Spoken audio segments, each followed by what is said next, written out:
20 वर्षांची बंदी, 6 वर्ष तुरुंगवास आणि तरीही इतिहास घडवणारे चित्रपट, हे सगळं एकाच व्यक्तीचं काम आणि त्यांचं नाव आहे जफर पनाही। इराण सरकारने त्यांच्यावर 20 वर्षांची चित्रपट बंदी घातली, 6 वर्ष तुरुंगातही ठेवलं, पण तरी यांनी हार मानली नाही।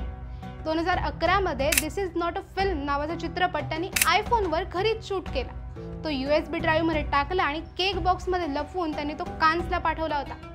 आणि 2025 मध्ये it was just an accident नावाचा त्यांचा चित्रपट, जो तेहरानमध्ये खूप सिक्रेटली शूट करण्यात आला होता, त्याला कान्सचा पाम दे ओर मिळाला। हा चित्रपट इराणच्या कडक कायद्यांना धक्का देतो, कारण यामध्ये महिलांनी हिजाब न घालता शूट केलाय। पनाही म्हणतात, माझ्यासारख्या बंदिस्त दिग्दर्शकांना सोडवण्यासाठी मी आवाज उठवतोय। पनाहींसारखे दिग्दर्शक फिल्म्स या फक्त एंटरटेनमेंटसाठी नसून त्या रिव्हॉल्युशनसाठी असतात हे सिद्ध करतात, आणि त्याचबरोबर creativity can't be imprisoned, can't be destroyed हे वाक्यही साध्य करतात। अजून अशा कोणत्या दिग्दर्शकांविषयी ऐकायला तुम्हाला आवडेल?